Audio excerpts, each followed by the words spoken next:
자, 이제 2교시 위험 가봅시다. 위험. 위험을 한번 정의해 보세요.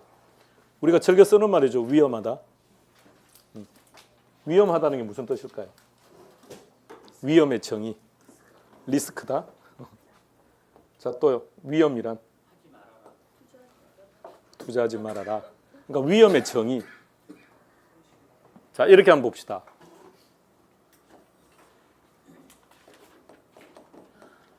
어린 아기가 뛰어갑니다. 엄마가 아기에게 이야기합니다. 그렇게 뛰면 위험하다고. 그럼 지금 엄마 머릿속에는 어떤 생각을 하고 있는 거죠? 저 녀석이 뛰어가다가는 곧 넘어질 거야 라는 생각을 하고 있는 거죠. 그런데 아기가 안 넘어지고 목적지까지 딱 도착했답니다. 이거는 위험한 겁니까? 안전한 겁니까? 다시. 어린 아기가 뛰어가길래 엄마는 아기를 보고 한마디 합니다. 그렇게 뛰면 위험해. 그럼 엄마 머릿속에는 지금 저 녀석이 저러다가 넘어질 거라고 생각을 한 거죠. 근데 그렇게 뛰었는데 목적지까지 안 넘어지고 도착을 했다고요. 그럼 이거는 위험한 겁니까? 안전한 겁니까? 엄마 생각과는 반대로 갔죠. 이게 위험이란 겁니다. 근데 도중에 아기가 엄마 생각대로 넘어졌습니다. 그러면요. 엄마는 브라보 이렇게 합니다. 엄마의 생각대로 현실이 나타난 거죠. 이는 위험이 없는 거예요. 의미하시겠습니까? 그러니까 위험이라는 것은 내 생각과 달라지는 것. 나의 예상과 결과치가 달라질 가능성, 그걸 뭐라 한다고요? 그것을 위험이라고 해요. 그런데 우리가 학창시절에 혹시 이런 그림 기억나십니까? 정규 분포의 그림을 지금 그려놓은 건데, 이런 그림. 우리 반 평균 점수는 60점, 어떤 이는 80점, 어떤 이는 40점. 그림 보이시죠? 요게 뭘까요? 요게 요 차이. 이게 위험이에요. 위험. 평균에서 벗어나는 정도. 우리는 이것을 이렇게 불러요.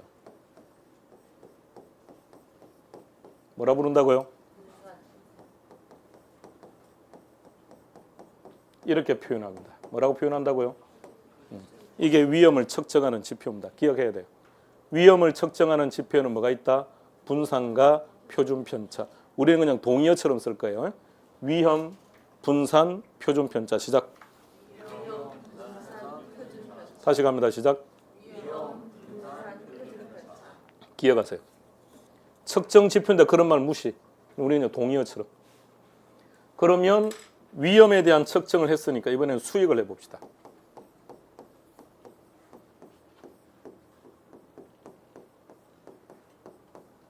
기대값. 요 사이시오 들어가야 됩니까? 안 들어가야 됩니까? 요거 빠지는 게 맞습니까? 들어가는 게 맞습니까? 빨리 막둥이들은요. 막둥아 모른다고. 이씨. 막둥이는 학교 다닐 때 바뀌었던 국어 문법일 텐데 당연히 40대 이후로는 전부 다 안 들어간다고 하는 게 맞죠. 그때는 안 들어간다고 배웠으니까. 들어갑니다. 하나 알려드렸습니다. 이게 국어 공무원 시험에 나온 기출문제입니다. 또는 평균. 측정 지표인데 무시. 우리는 동의어처럼. 수익부터 갑니다. 시작. 수익, 기대값, 평균. 위험. 시작. 위험, 분산, 표준 편차. 수익, 기대값, 평균. 입력하고 갑시다. 당연히 한 문제로 놓을 수 있는 건 아니겠죠. 지문 하나로 놓는 것들이니까. 기억해야 되는 것들.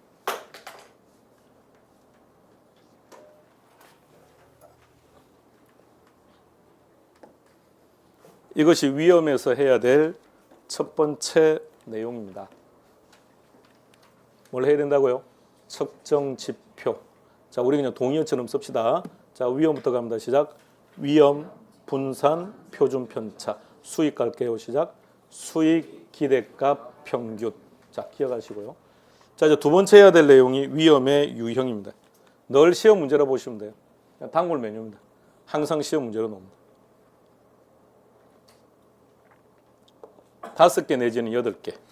그러니까 시험 기준으로 보면 8개. 사업상 위험의 종류가 또 3가지가 있기 때문에 총 8개. 첫 번째가 무슨 위험? 바로 넘어갔네요. 투자자의 태도. 세 번째 해야 될 내용이 투자자의 태도. 여기도 3가지가 있습니다. 그 다음에 관리 방법. 측정 지표는 방금 다루었고 이제 유형으로 한번 들어갑시다. 첫 번째가 사업상 위험입니다. 무슨 위험이라고요?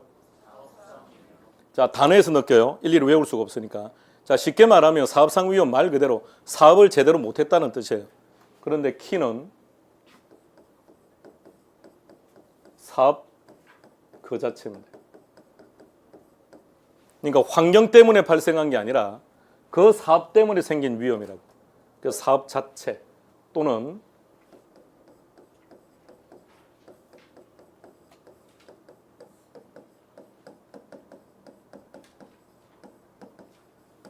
그러니까 사업상 위험이라는 것은 결론은 돈 못 벌었다는 얘기죠.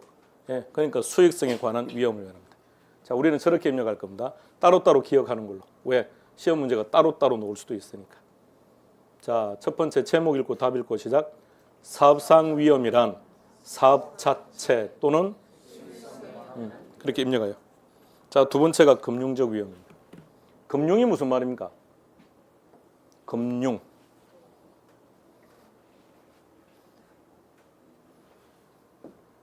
11월 달에 하신 분들은 했는데 금융의 정확한 경제학적인 정의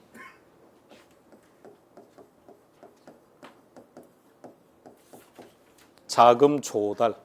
조달이 무슨 말입니까? 조달. 조달. 빌려왔다. 그러니까 자기 호주머니에 있는 돈이라면 조달을 해올 이유가 없죠. 그러니까 자금을 조달했다는 얘기는 무슨 말입니까? 빌렸다. 빌렸다. 다른 말로 바꾸면 부채. 그러니까 금융 그 말은 그냥 부채다 이런 뜻이라고. 자, 금융적 위험의 키는요. 부채. 이 단어만 보면 돼요. 그런데 또 부채가 없고 타인 자본이 나와 있는데 또 부채 없다고 또 울고 있지 말고요. 부채나 남의 돈이나 타인 자본이나 똑같은 말이니까. 이게 금융적 위험. 자, 바로바로 키 입력해요. 그 다음에 세 번째 해야 될 내용이 법적 위험입니다. 그럼 법적 위험은 키가 뭘까요? 법입니다. 법. 여기는 별로 볼 거 없어요. 그냥 주름 많이 나오는 정책입니다. 물론 시험은 구체적인 정책이 나오기도 하는 거죠. 지역지구제 이렇게. 누가 행하는 거죠? 정부가. 어떻게? 법의 규정에 따라서. 그런 것들이 법적 위험. 용어 하나 볼까요? 금융적 위험을 이렇게도 말합니다.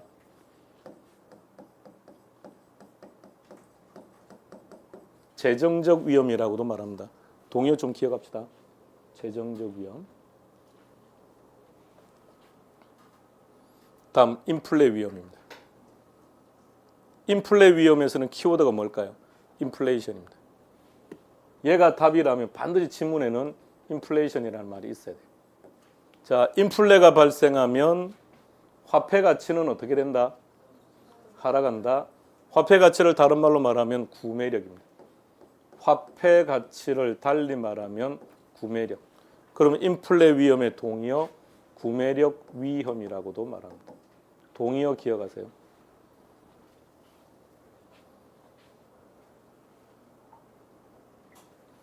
다섯 번째 유동성 위험입니다. 무슨 뜻이죠? 오늘 날짜 기준으로 금 한돈이 얼마입니까? 정확히 알고 있는 분이 말씀해 주시겠습니까? 오늘 날짜 기준으로 금 한돈. 18만 원. 더 비싸다고 하는 것 같은데. 보세요. 얼마나 센스 있습니까? 핸드폰을 지금 만지고 있지 않습니까? 검색을 하고 있습니다. 검색해, 빨리 검색해봐요. 한돈이 얼마인지. 오늘 날짜 기준으로. 어제 날짜 기준으로 19만 2천 원이었거든요. 금값은 매일매일 변해요. 얼마나 왔습니까? 19만 2,500원? 500원 올랐습니다. 어제보다. 자, 그럼 생각해봐요. 오늘 우리가 금은방에 가서 19만 2,500원을 주고 반돈 한돈을 맞췄습니다. 그런데 일주일 정도 있다가 현금이 필요해서 이걸 다시 그 만든 금은방에 가서 다시 팔려고 해요. 얼마 받습니까? 그 금액으로 말해줘요. 그럼 18만 원을 받았다고 합시다. 얼마 손해본 겁니까? 응? 12,500원 손해본 겁니까? 그게 유동성 위험이에요. 그럼 키는 이 단어를 기억하는 겁니다. 현금화하는 과정에 금반지를 현금으로 바꾸는 과정에 발생한 손실. 이게 정확한 정의인데 필요 없거든요. 현금화. 자, 키를 빨리 잡아요. 요거 할 거니까 잠시 후에. 자, 이거 먼저 하고 되돌아올게요. 자, 위험. 다시 한번 정의해 보세요. 그러니까 위험은 내 생각과 결과가 달라지는 거예요. 예상 수익률과 즉 기대 수익률과 실현 수익률이 달라질 가능성, 이것을 위험이라 그래. 측정 지표 뭐가 있다고요? 5분 전에 했는데. 네, 표준 편차 분산. 위험부터 시작. 위험, 분산, 표준 편차. 그다음 수익도 같이 합시다. 수익을 측정하는 지표. 기대값 평균. 자, 입력하고 갑시다. 위험의 정의는 물론 한번 기출되기는 했어요. 근데 또다시 놓을 가능성은 없고 모의고사 등에서는 만날 가능성이 있는 거고 측정 지표는 계속 놓을 거예요. 자, 하나씩. 사업상 위험 키. 사업상 위험. 사업 자체 또는 수익성에 관한 위험. 근데 이 사업상 위험에는 세 가지가 있습니다. 시장 위험도 있고 운영 위험도 있고 위치적 위험도 있습니다. 자, 지금 키가 다 나와 버렸는데 일단 다른 거 보지 말고 제목만 보세요. 시장을 정의해 보세요. 시장. 경제학적인 정의. 시장이란 뭐다? 수요와 공급이 만나는 장소. 그럼 시장 위험이라는 얘기는 수요와 공급의 예측을 제대로 못했다는 겁니다. 찾으세요. 그게 첫 번째 키입니다. 수요와 공급의 예측을 잘못했다. 두 번째 키는 시장 상황입니다.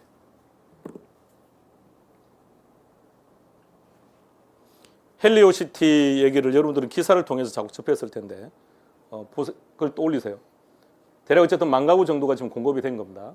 그러면 애초에 개발업자 입장에서는 10,000가구 정도가 2019년도에 시장에 나오게 되면 주변의 전셋값이 많이 떨어질 거다라는 것을 예상했을까요? 아, 정말 그걸 예상하고 공급자들이 공급을 했을 거라고요? 설마요. 어떤 생각을 했을까요? 10,000가구 정도를 공급할 시점이 되면 다른 데 있던 수요자들이 잠실적으로 들어올 거라고 생각을 했겠죠. 근데 막상 공급을 해보니 수요자가 지금 움직이지 않는다는 얘기입니다. 그게 시장 위험이에요. 그러니까 수요와 공급의 예측을 잘못한 거예요. 그러니까 시장 상황이 변했다는 얘기죠. 자, 다른 말 다 무시. 키워드만 딱 기억해요. 시장 위험, 그러니까 시장을 빨리 떠올려요. 시장은 수요자, 공급자가 만나는 장소를 시장이라고 하니까 결론은 수요와 공급의 예측을 잘 못했다는 것이고, 두 번째, 시장 상황이 변했다. 자, 그 두 가지. 두 번째, 운영 위험은 종류를 기억하셔야 돼요. 정의가 나오는 게 아니라 저 종류가 나옵니다. 확인하시죠.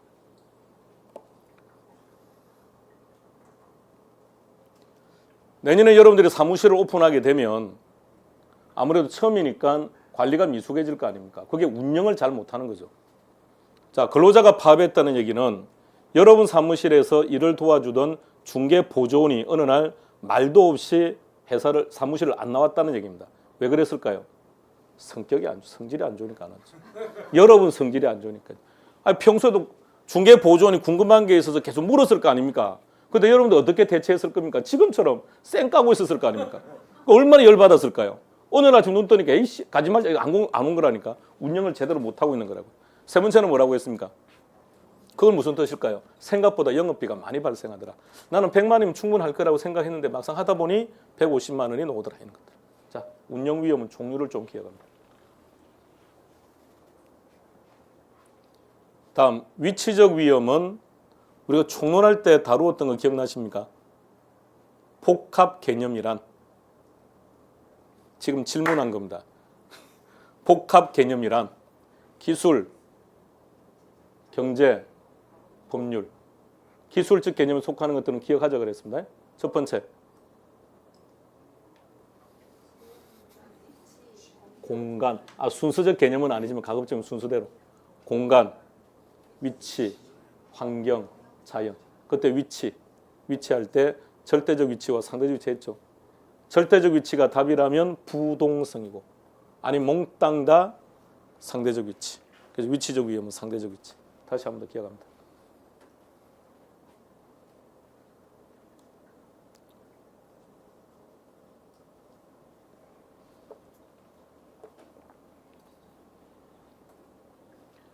내년에 사무실을 오픈하면 위치가 좋은 곳에 오픈할 겁니까? 나쁜 곳에 오픈할 겁니까? 어디에 오픈할 겁니까? 위치 좋은 곳에 오픈할 거죠. 오케이. 좋은 곳에 오픈을 했습니다. 근데 고객이 안 옵니다. 왜 안 올까요? 그 상황이 변한 거예요.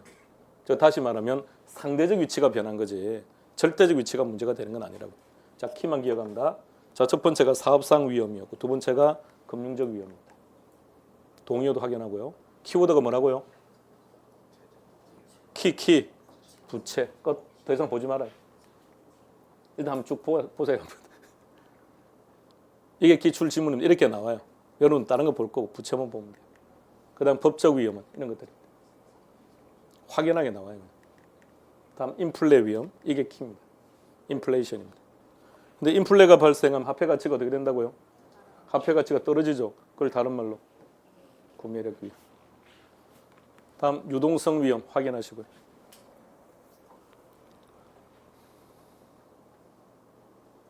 이것 때문에 하우스 푸어가 생긴 거예요. 하우스 푸어는 집값이 떨어진다는 것은 두 번째 문제입니다. 팔고 싶을 때 팔기만 하면 돼요. 팔렸더라면 하우스 푸어는 생기지 않아요. 문제는 가격이 떨어지는 시기에 팔려고 내놓았더니 안 사는 거죠. 가격은 점점 더 떨어지지 않습니까? 그러니까 그런 문제가 생기는 거죠. 그게 유동성 위험입니다. 자, 이게 첫 번째 위험에서 우리가 다루어야 될 내용입니다.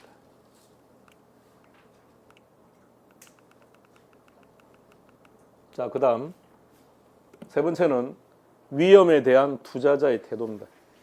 세 가지입니다. 첫 번째는 위험을 좋아하지 않습니다. 위험, 혐오형, 위험, 회피형 이렇게 얘기합니다. 두 번째는 위험, 선호형, 위험, 추구형 이렇게 말합니다.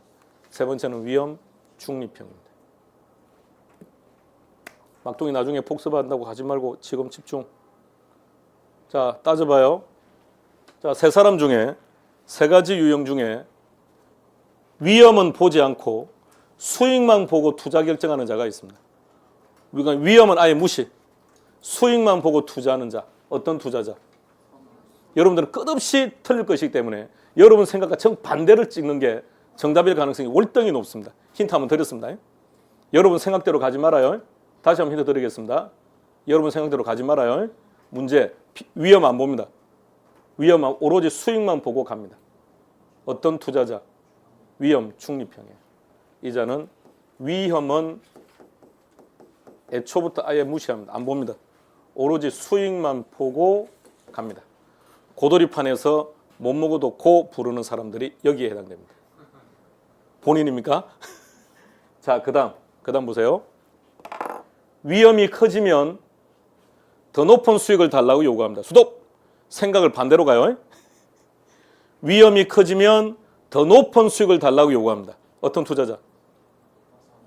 위험, 혐오형입니다.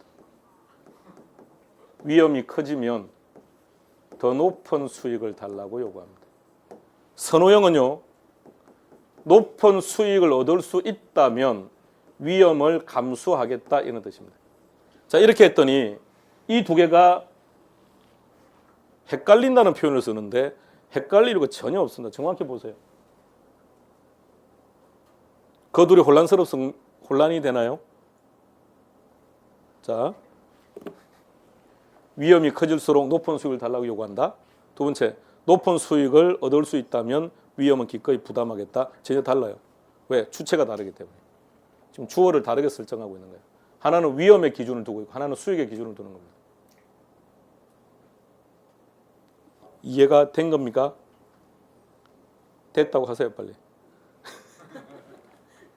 자, 갔다 옵시다.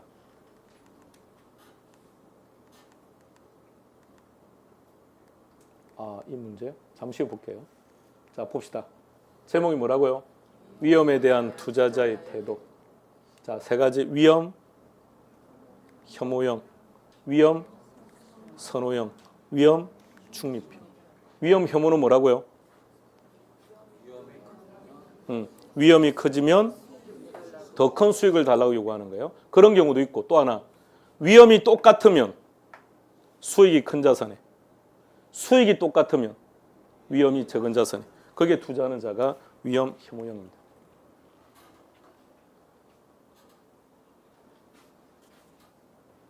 또는 위험이 클수록 더 높은 수익을 달라고 요구하는 자. 위험 혐오형입니다. 위험 선호는 뭐라고요? 높은 수익을 얻을 수만 있다면 그 위험, 그까지 끝나는 감수할 용이 있다 이런 겁니다.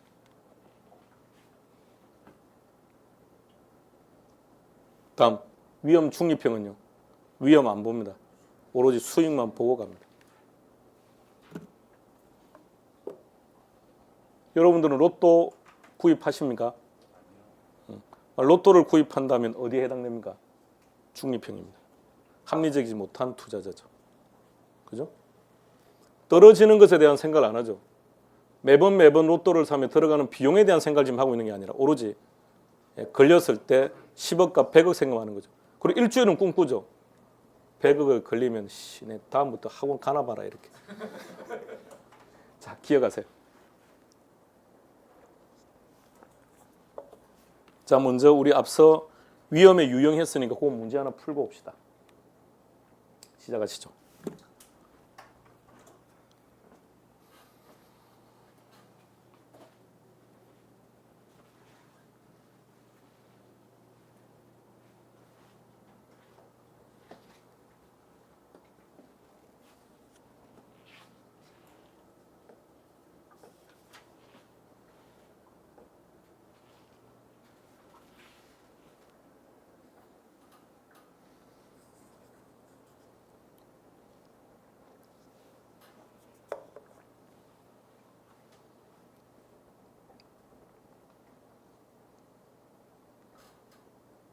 삼, 사, 오 중에 만일 선택하시는 분은 무조건 쉬는 시간에 옥상에 집합입니다.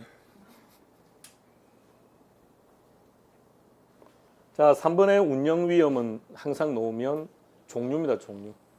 연습장에 다 쓸 필요 없고 그냥 이런 거 좀 봐두면 되고. 4번의 위치적 위험의 키는요. 상대적 위치. 유동성 위험의 키는 현금화. 자, 1번 가볼게요. 자, 여기서 키는 두 가지인데 일단 얘가 제일 중요해요. 얘가 자, 대출자는 빌린 자입니까? 빌려주는 자입니까? 그러니까 우리가 일반적으로 시장에서는 돈을 빌릴 때도 그냥 대출자라고 쓰는 거예요. 왜? 대출을 받는 자 임의적 해석이는 건데 그런 말 쓰면 안 돼요. 대출자는 빌려주는 자, 은행을 얘기하고 빌리는 자는 차입자입니다. 이 자리에 차입자가 들어가면 맞아요. 아니면 고정과 변동의 위치를 바꿔도 맞아요. 자, 대출자 원래 있는 지문 그대로 갑니다. 자, 은행입니다. 인플레가 예상이 된대요. 돈의 가치가 어떻게 된다는 얘기입니까? 떨어진다는 얘기죠. 은행은 유리분리, 분리하죠. 그럼 은행은 어떻게 해야 됩니까? 이자를 올려야죠. 그럼 고정으로 간다, 변동으로 간다. 변동, 그럼 바뀌어야죠. 응? 고정 대신 변동을 선택하는 거죠. 근데 만약 그 자리에다가 차입자로 대체시켜 보세요. 그럼 맞아지는 거죠. 차입자는 고정으로 가야죠. 그러니까 요 둘의 위치를 가지고 잘 판단하세요. 답은 1번. 자, 동그라미 2번 읽겠습니다. 시작. 오케이. 여기까지가 지렛대 효과입니다. 여기까지가 지렛대 효과입니다. 마찬가지로 그 다음부터 시작. 이 위험이 어떤 위험? 부채가 보이니까. 재정적 위험, 금융적 위험. 그럼 이제 이 둘을 비교해 보세요. 지렛대 효과하고 금융적 위험하고. 동일한 행위에 대해서 다른 결과예요. 둘 다 일단 뭐가 있어야 됩니까? 부채가 있어야 돼요. 지렛대든 금융적 위험은 일단 키가 부채예요. 남의 돈을 사용해야 된다는 게 전제. 그 결과 이익을 보면 지렛대 효과, 손해를 보면 금융적 위험. 여기서 정리하고 갑시다. 잠시 후에 다룰 거지만 여기서 일단 하는 걸로.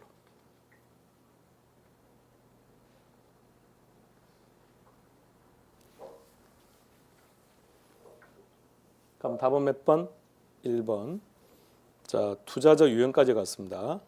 그 다음에 위험의 관리인데 그냥 바로 들어갈게요.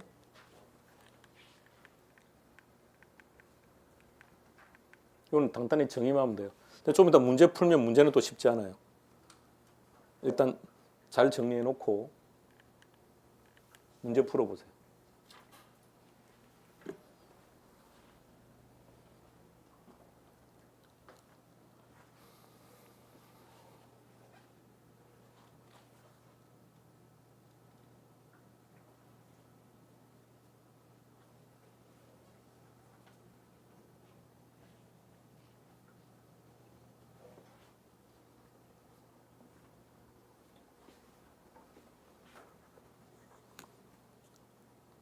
답은 보입니다.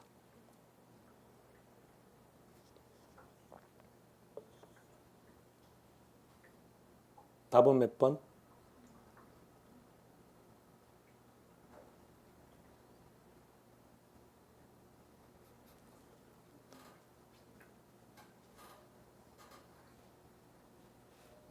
답은 3번. 자, 3번만 일단 봅시다. 일단 2번, 3번 같이 보고 2번 봅시다. 2번.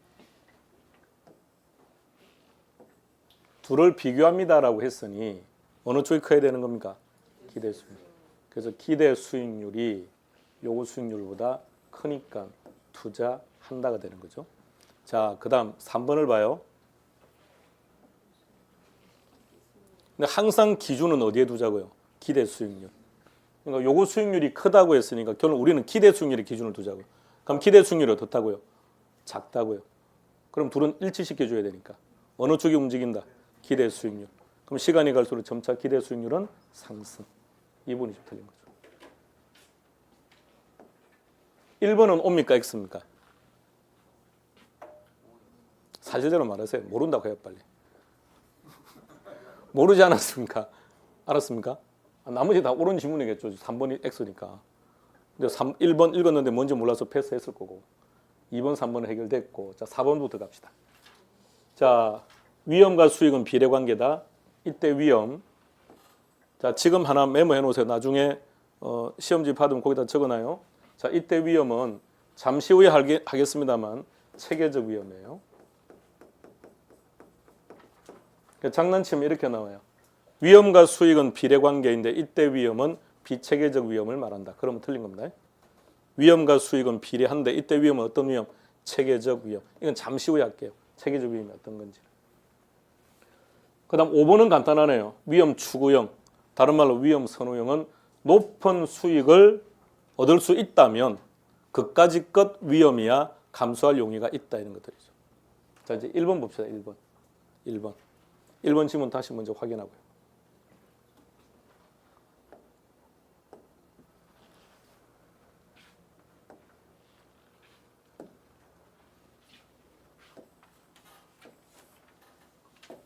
그림의 총축은 수익률로 잡겠습니다. 횡축은 위험으로 잡겠습니다.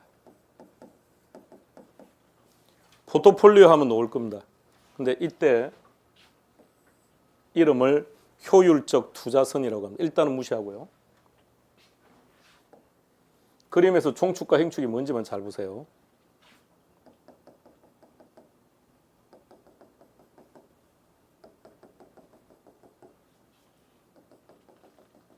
자, 밑변은 동일하다고 전제할게요. 밑변이 동일하다는 얘기는 무슨 말입니까? 위험의 크기는 똑같다는 얘기입니다. 자, 그러면 이 점을 A점이라고 하고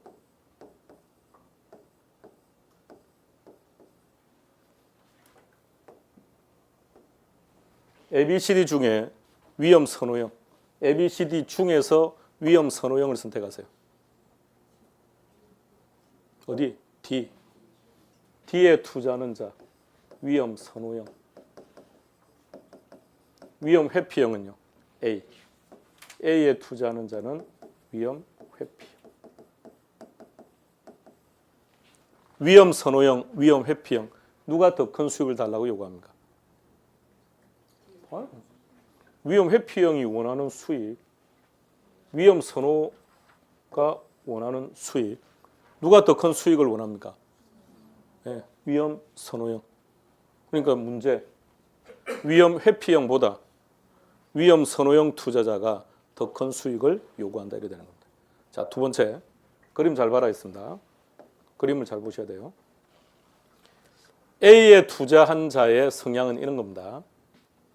나는 이만큼의 위험을 감수할 용의는 있다. 대신 이만큼의 수익을 달라고 지금 요구하고 있는 겁니다.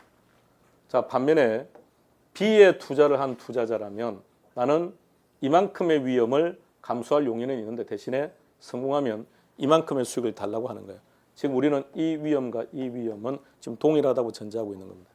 그런데 C점에 투자를 한 투자자는 이만큼의 위험을 감수할 테니 대신 나는 이만큼의 수익은 보장해 달라는 얘기입니다. 그런데 D점에 투자를 한 투자자는 나는 이만큼의 위험을 감수할 테니 이만큼의 수익을 보장해 달라는 뜻이에요. 자, 그림 해석했습니까? 위험은 똑같아요. 근데 원하는 수익이 점점 달라지고 있습니다. 그럼 표현. 동일한 위험 증가에 대하여 누가 더 큰 수익을 달라고 요구합니까? 위험 회피요. 다시 위험 회피와 위험 선호 누가 더 큰 수익을 달라고 요구합니까? 위험 선호형. 동일한 위험 증가에 대해서 누가 더 큰 수익을 달라고 요구합니까? 그래, 단어 하나 때문에 답이 완전히 달라져요. 1번 질문 다시 보세요.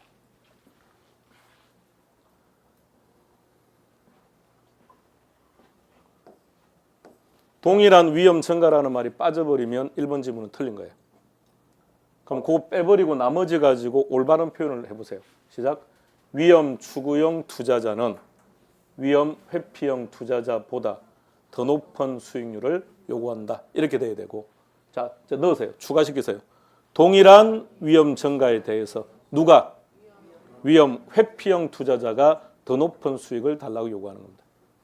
됐습니까?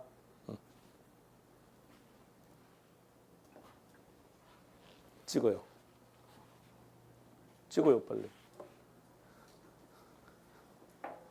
이렇게 쓴 거는 거기도 멈추고 찍으면 되겠네요. 수업들 인터넷에서. 일단 찍어두세요. 좀 찍어야 뭐 나중에 보면 알죠. 어려운 거예요. 그러니까 동일한 위험 증가라는 단어 하나가 들어가서 답이 완전히 달라지는 겁니다.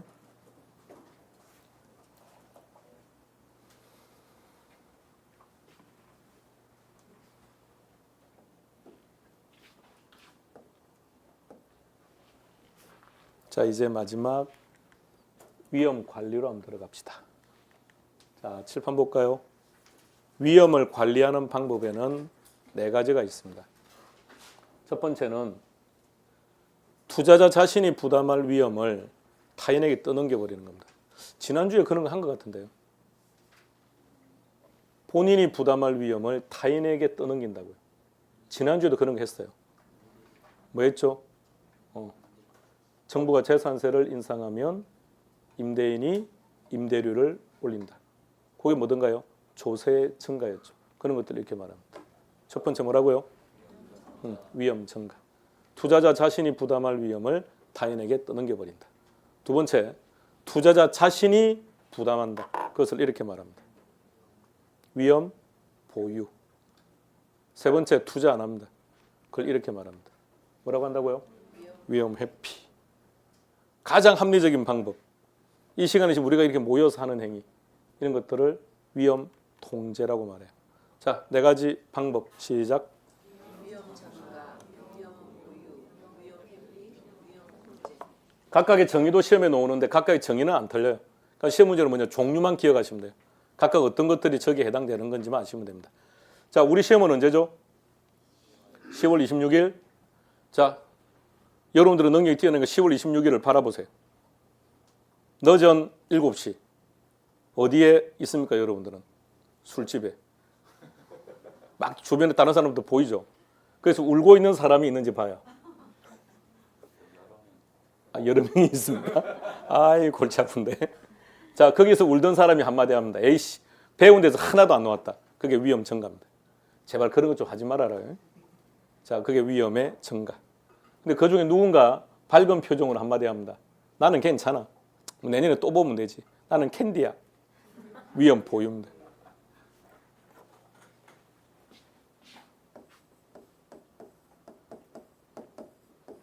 (26일) 이른 아침 1시. 우리는 새벽이라 부르죠. 응급실에 입원합니다. 그리고 퇴원할 때쯤 얘기합니다. 아, 시험 보러 갔어야 되는데. 이게 위험 회피. 결론 위험 회피는 뭔가요? 투자 안 한다는 얘기예요. 투자 안 한다. 그런데 투자를 먼저 합니까? 그 결과가 먼저 나타납니까? 투자가 먼저 하는 거죠. 그럼 결과는 뒤에 나타나는 거죠. 그러니까 위험이라고 하는 것은 미래에 발생하죠. 자, 우리의 성적이 좋다고 결과가 좋고, 우리 성적이 안 좋다고 결과가 나쁘고 꼭 이렇지는 않을 거 아닙니까? 그죠? 자, 그러면 우리가 10월 26일 어떻게 될지는 실은 우리도 잘 모르죠. 그건 미래에 일어날 사건이니까. 자, 그렇지만 가급적이면 그 위험을 조금 가능성을 좀 낮추어 보자. 그럼 이 시간에 모여서 이렇게 구박받으면서 책 보는 거예요. 이게 위험 통제입니다. 제일 합리적인 방법입니다.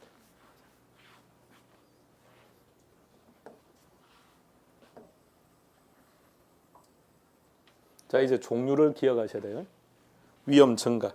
지난주에 한 게 뭐라고요? 조세 증가. 그러니까 시험 문제는 어떻게 나옵니까? 재산세를 인상하면 임대료를 인상한다 이런 식으로. 자, 그 다음에 또 방금 나왔던 고정금리, 변동금리 가지고 얘기해 보세요. 대출자 입장에서. 응? 자, 대출자가 은행이 고정금리로, 그러니까 은행 입장에서 보세요. 은행 입장에서. 자, 은행 입장에서 고정금리로 대출을 해준 거예요. 고정금리로 대출을 해준 건데 이자가 하락해요. 그럼 유리 분리, 은행 유리죠. 그럼 그대로 있으면 되는데 이자율이 올라가요. 그럼 은행은 불리하죠. 그럼 어떻게 하는 겁니까? 변동으로 갈아타는 거예요. 은행이 갈아타는 거예요. 자, 은행이 변동으로 대출을 해준 거예요. 변동으로 대출을 해준 건데 이자율이 올라가면 유리하죠. 그럼 이자율이 내려가면 손해죠. 그럴 때 어떻게 합니까? 고정으로 또 갈아타는 겁니다. 이것을 그게 위험 증가 예를 든 거예요.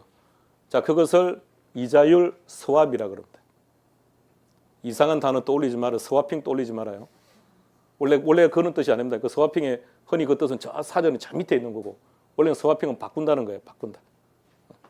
자, 그런 것들이 여기 속합니다. 보험 이런 것들. 종류를 기억하셔야 됩니다. 기억하세요.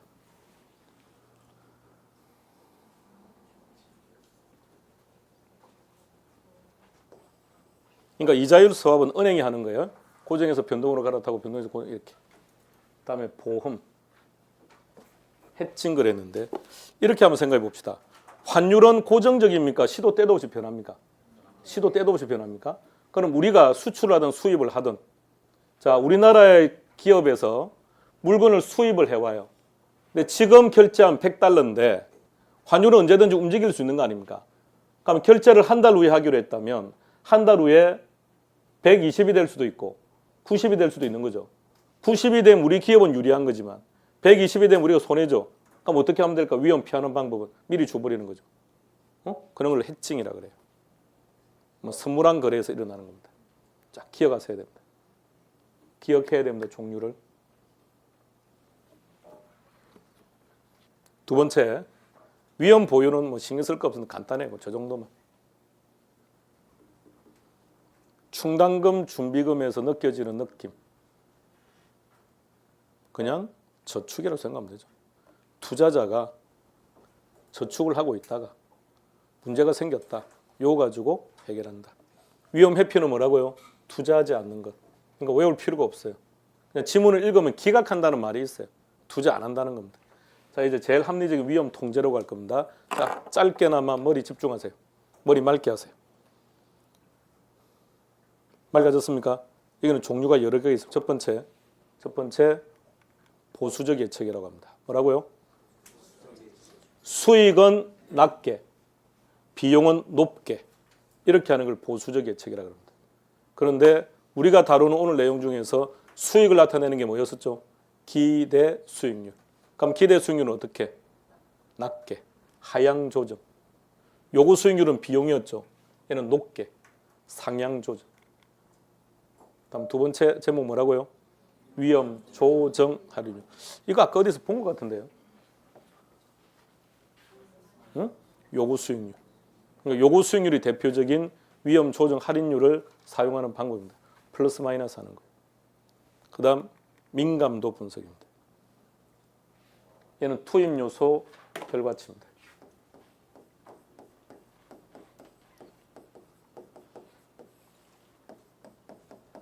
투입 요소가 변하게 되면 결과치가 어떻게 변하는지를 분석하는 게 민감도 분석이에요. 이거만 딱 기억합니다. 자, 문제 읽고 답 읽고 시작. 다시 갑니다. 시작. 민감도 분석이란 자, 이번에는 결과치에 사랑을 놓겠습니다. 그 투입 요소에 꽃을 놓겠습니다. 꽃을 선물 받으면 사랑의 감정이 어떻습니까? 응? 커집니까? 예. 돈을 받으면요. 미쳐버리겠습니까? 예. 이놈의 더러운 사랑은 돈에 민감합니다. 그 돈이 없으면 결혼을 못한다는 얘기입니다. 그러니까 결론 사랑은 어디에 민감하다고? 돈요. 그 사실 알아야 될 거 아닙니까? 갑돌이 갑순이는 결혼한 겁니까? 못한 겁니까? 못했습니다. 왜 못했을까요? 갑돌이가 민감도 분석을 못한 거예요. 갑돌이는 자신의 마음을 꽃으로 갑순이에게 표현한 거죠. 매번 꽃을 사다 주고요. 5번째 그 꽃을 선물했을 때 갑순이가 그 꽃을 가지고 갑돌이를 때려 죽였다는 거죠. 근데 김중배는요. 돈을 줬다는 거 아닙니까? 한 방에 모든 게 해결된다고요. 왜 그랬을까요? 돈이 많은 게 중요한 게 아니라 그게 그 사람이 뭐 했다는 겁니까? 민감도 분석을 알았다는 얘기예요. 투입 요소에 대한 결과치. 이게 민감도 분석입니다.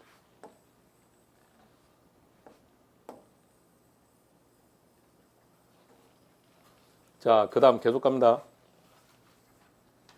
위험 통제 방법에는 포트폴리오가 있습니다. 그 다음에 평균 분산 결정법이라는 게 있습니다. 자, 5개 읽어볼까요? 시작.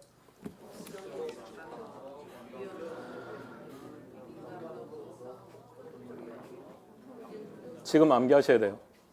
전체 다. 그러니까 위험 증가는 딱히 뭐 신경 안 써도 되겠죠. 보험, 해칭 정도 기억하면 되겠죠. 앞에 것들은 우리가 뭐 늘 다루는 것들이니까. 위험 보유는 뭐 볼만한 게 없고. 그러면 이제 위험 통제가 중요하다고요. 위험 통제 다시 갑니다. 시작.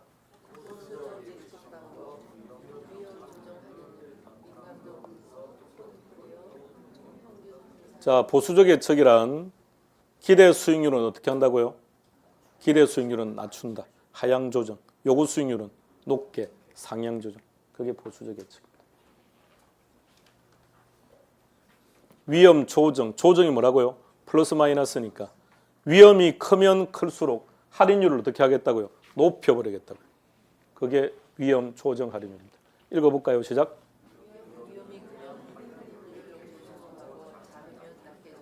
민감도 분석은 뭐라고 했습니까? 투입 요소 결과치.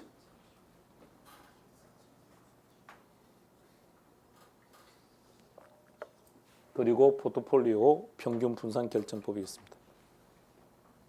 위험 중에서는 출제 빈도가 가장 높습니다. 시작하시죠.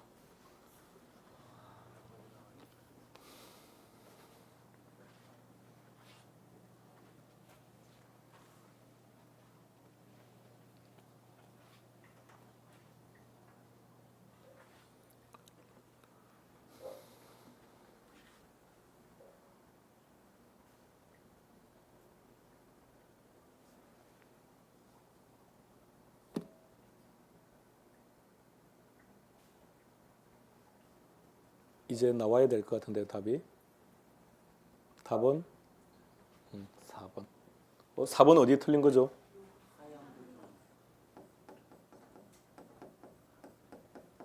상향 조정이죠. 다 볼까요? 1번. 요거 수익률 어떻게 구하기로 했습니까?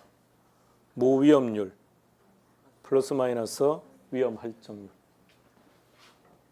위험의 정도에 따라 할정률을 더한다. 동그라미 2번은 무슨 말입니까? 건물주 입장에서는 분산 투자죠. 한 명의 임차인에게 모두 다 임대를 하는 것보다 여러 명의 임차인들에게 임대하는 것이, 한 사람에게 모든 건물을 다 임차했을 때 만일에 하나 잘못돼서 그 임차인이 사업을 망해서 방을 빼는 경우가 생긴다면 전체 사무실이 다 공실이 되는 거니까 그 얘기한 거죠. 동그라미 3번에서 키는 보험이죠. 보험. 보험이니까 뭐라고요? 위험 증가. 그럼 4번은 위험 관리 방법 중에서 어떤 방법입니까? 일단 하향 조정을 상향 조정으로 바꾼 상태에서 이게 무슨 방법이죠? 위험 통제, 보수적 예측, 민감도 분석, 평균 분산 분석이니까. 다음 5번은 뭐 하는 거죠? 투자 안 하는 거죠. 이게 위험 회피라고. 이런 식입니다. 끝났습니다. 여기까지 한 문제 내지 두 문제인데 앞서 보셨던 것처럼 대체적으로 두 문제 정도 나옵니다. 자, 쉬었다가 지렛대 갑시다.